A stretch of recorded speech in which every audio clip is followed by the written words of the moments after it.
You crouch at the edge of a scorched grassland in East Africa. It is 1.8 million years ago. Smoke stings your eyes and burns the back of your throat. Behind you, dying embers hiss and crackle through blackened stalks of grass. 20 feet ahead, a gazelle carcass lies charred in the ash. Fire caught it mid-stride, hours ago. You haven't eaten in 2 days. Every meal in your life has been raw, tough, dangerous. This is not that. This smells different. This smells better.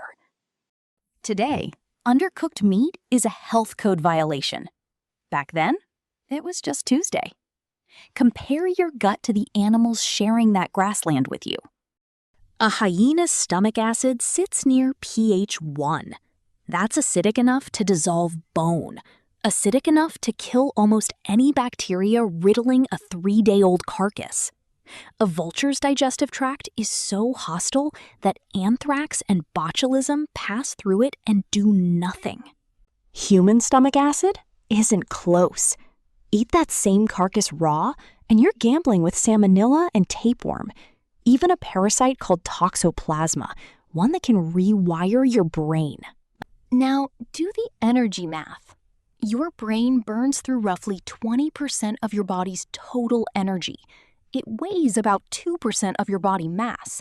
That ratio is not sustainable on raw food alone. A chimpanzee, your closest living relative, solves this problem by chewing almost constantly. Wild chimps spend up to 6 hours a day just chewing, grinding raw fruit, leaves, and bark down into a digestible pulp. Their jaw muscles anchor to a bony ridge running across the top of the skull.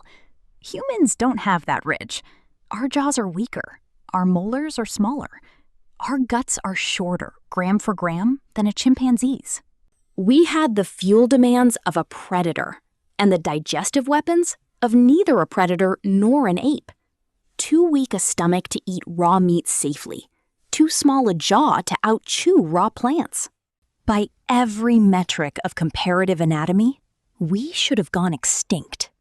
Malnourished, somewhere on that grassland before evolution ever finished the job. We didn't have the biology to eat the world raw. So we changed the food instead.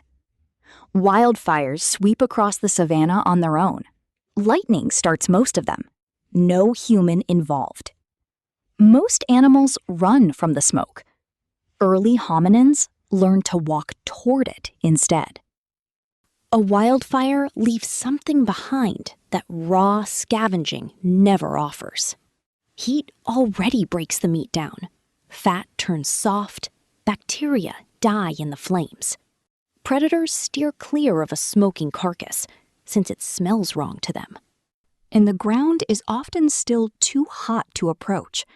For a few hours, that carcass belongs to whoever is desperate enough and smart enough to go get it. At Swartzkron's cave in South Africa, researchers uncovered burned animal bones dating back more than 1 million years. They lay in the same layers as early Homo. And a heavier-jawed cousin species built to grind raw plants for hours a day. One of those 2 lineages was already exploiting fire. The other was still chewing. Wildfires are not convenient. You cannot schedule a lightning strike, and a burn scar goes cold within days. If fire only existed when nature handed it out, the advantage would vanish as fast as it appeared. So someone solved a harder problem. Carry a coal without a hand. A burning branch, fed scraps of dry grass and shielded from rain, does not have to die when the wildfire moves on. It can travel. It can wait. It can be handed to a child to hold. We know this worked because the evidence survived. Deep inside Wonderwork Cave in South Africa, 30 meters from the entrance, archaeologists found ash and burned bone dating back close to 1 million years. That's far too deep for a wildfire to have wandered in on its own. Someone carried that fire inside.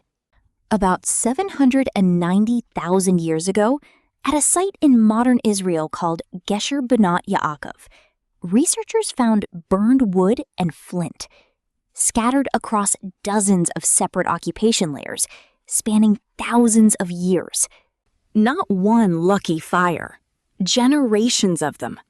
An ember carried from camp to camp is still fragile, and cooking around it stays improvised. A few minutes of stray heat, never quite the same twice. Nobody is refining anything. The next move was permanence.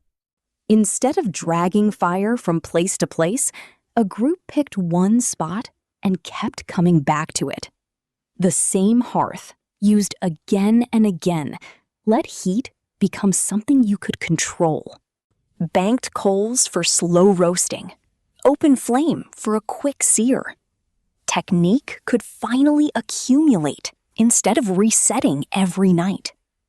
At Kesem Cave in Israel, archaeologists found exactly that.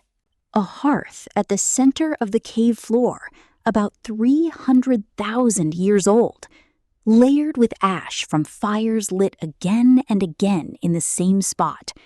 Around it, hundreds of burned, cut-marked animal bones. Evidence of animals butchered, cooked, and shared in that exact place, generation after generation. Cooking had stopped being an accident. It had become architecture. Even a well-tended ember has a weak point.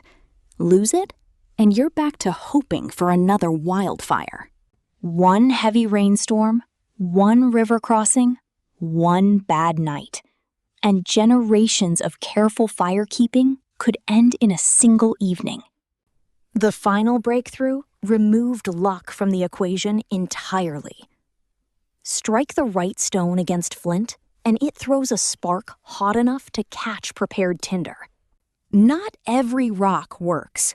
Early firemakers appear to have known that too. At Neanderthal sites in southern France, researchers recovered blocks of manganese dioxide, shaped and scraped in ways that don't match any use as pigment. The likely explanation? This specific mineral lowers the temperature at which tinder ignites, making friction fire dramatically easier to start. Dated to around 50,000 years ago, it's some of the clearest evidence we have of deliberate fire-starting technology. Not a fire kept alive, a fire made, on demand, from nothing but stone and knowledge.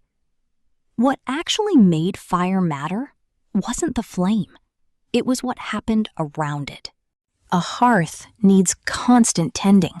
Someone has to feed it through the night, watch it in the rain, wake at intervals to keep it breathing.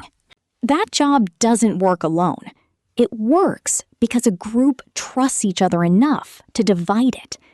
One person sleeps while another watches. A child learns the rhythm by watching, long before anyone trusts them to tend it alone. And for the first time, there was a reason to sit still together after the sun went down.